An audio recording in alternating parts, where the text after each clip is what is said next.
Literal na love is in the air sa dinarayong Hot Air Balloon Fiesta sa New Clark City sa Tarlac. At live mula sa Capas Tarlac, may express report si Laila Chicadora. Laila, kumusta? Nagsimula na bang lumipad yung mga hot air balloon? Oo, Nikki, good morning sa inyong lahat mga kapatid. Bago pa man mag-alas 7 ng umaga kanina, isa-isa na talagang lumarga. Papahimpapawid ang 22 makukulay at iba't ibang hugis na hot air balloon dito sa New Clark City sa Capas Tarlac.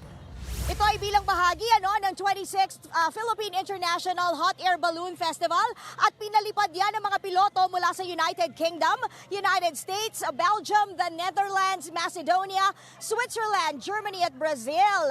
Ito na ang pinakamaraming bilang ng special shaped balloons mula pa sa unang Hot Air Balloon Fiesta noong 1984. Ang tema ngayong taon ay a weekend of everything that flies, kaya naman siguradong mag-e-enjoy ang mga bata at babalik naman sa pagkabata ang mga young at heart na katulad natin, Nikki, kapag nakita nila ang mga hot air balloon na nagliliparan.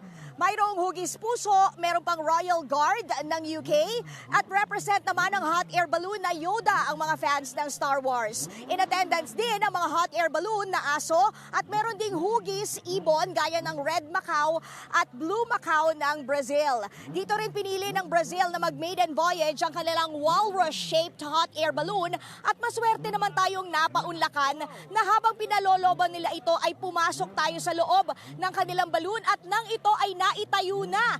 Muli tayong pinasakay para sa isang bonggang hot air balloon experience. Habang nag-aantay naman sa pagbalik ng mga hot air balloon, marami ring ganap sa grounds at may iba't ibang mga contest at exhibitions na may kinalaman din sa paglipad. Ganoon na rin ang isang aviation seminar. At dahil Valentine's Day bukas, maaari namang mag-romantic dinner ang mga couples o pamilya habang naka-background ang mga nagagandahang hot air balloons sa Athletic Stadium ng New Clark City sa halagang 1,800 pesos. May kasama pang harana yan, Nikki. O ano, solve ka na ba? Na-ibenta ko ba ng sobra sa'yo? Tara na dito, Nikki. Halika na!